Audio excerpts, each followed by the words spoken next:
मत्ती अध्याय 2। हेरोदेस राजा के दिनों में जब यहूदिया के बेतलहम में यीशु का जन्म हुआ, तो देखो, पूर्व से कई ज्योतिषी यरूशलेम में आकर पूछने लगे कि यहूदियों का राजा जिसका जन्म हुआ है कहाँ है,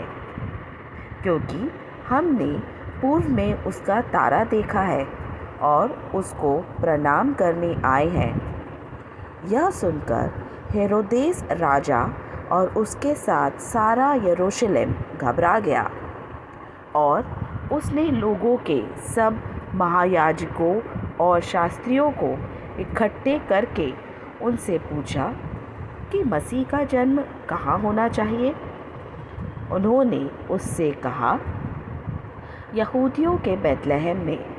क्योंकि भविष्यवक्ता के द्वारा यूँ लिखा है कि हे बेतलहम, जो यहूदा के देश में है, तू किसी रीति से यहूदा के अधिकारियों में से सबसे छोटा नहीं, क्योंकि तुझ में से एक अधिपति निकलेगा जो मेरी प्रजा इज़राइल की रखवाली करेगा। तब हेरोदेस ने ज्योतिषियों को चुपके से बुलाकर उनसे पूछा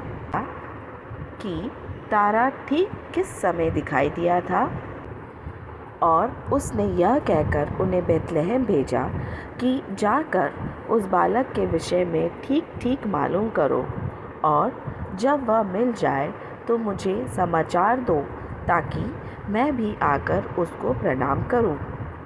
वे राजा की बात सुनकर चले गए, और देखो, जो तारा उन्होंने पूर्व में देखा था वह उनके आगे आगे चला, और जहाँ बालक था उस जगह के ऊपर पहुंचकर ठहर गया। उस तारे को देखकर वे अति आनंदित हुए, और उस घर में पहुंचकर उस बालक को उसकी माता मरियम के साथ देखा, और मुंह के बल गिरकर उसे प्रणाम किया, और अपना अपना यैला खोलकर उसे सोना और लोबान और गंधरस की भेंट चढ़ाई।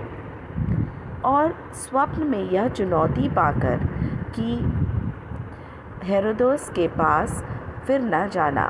वे दूसरे मार्ग से होकर अपने देश को चले गए। उनके चले जाने के बाद देखो, प्रभु के एक दूत ने स्वप्न में यूसुफ को दिखाई देकर कहा, उठ, उस बालक को और उसकी माता को लेकर मिस्र देश को भाग जा, और जब तक मैं तुझसे ना कहूँ तब तक वहीं रहना, क्योंकि हेरोदेस इस बालक को ढूंढने पर है कि उसे मरवा डाले। वह रात ही को उठकर बालक और उसकी माता को लेकर मिस्र को चल दिया, और हेरोदेस के मरने तक वहीं रहा, इसलिए कि वह वचन जो प्रभु ने भविष्यवक्ता के द्वारा कहा था, और हेरोदेस के मरने तक वहीं रहा, इसलिए कि वह वचन जो प्रभु ने भविष्यवक्ता के द्वारा कहा था कि मैंने अपने पुत्र को मिस्र से बुलाया, पूरा हो। जब हेरोदेस ने यह देखा कि ज्योतिषियों ने मेरे साथ ठट्ठा किया है, तब वह क्रोध से भर गया, और लोगों को भेजकर ज्योतिषियों से ठीक ठीक पूछे हुए समय के अनुसार बेतलहम और उसके आसपास के सब लड़कों को जो 2 वर्ष के हैं वह उससे छोटे थे, मरवा डाला। तब जो वचन यिर्मयाह भविष्यवक्ता के द्वारा कहा गया था वह पूरा हुआ कि रामा में एक करुण नाद सुनाई दिया, रोना और बड़ा विलाप।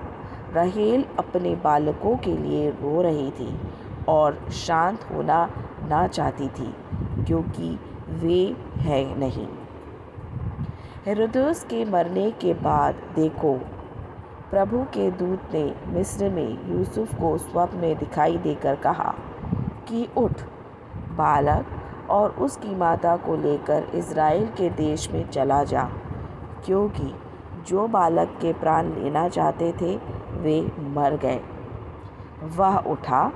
और बालक और उसकी माता को साथ लेकर इज़राइल के देश में आया। परंतु यह सुनकर कि अरिखलाउस अपने पिता हेरोदोस की जगह यहूदियों पर राज्य कर रहा है, वहाँ जाने से डरा और स्वप्न में चेतावनी पाकर गलील देश में चला गया और नासरत नाम नगर में जा बसा, ताकि वह वचन पूरा हो जो भविष्यद्वक्ताओं के द्वारा कहा गया है। और नासरत नाम नगर में जा बसा ताकि वह वचन पूरा हो जो भविष्यद्वक्ताओं के द्वारा कहा गया था कि वह नासरी कहलाएगा।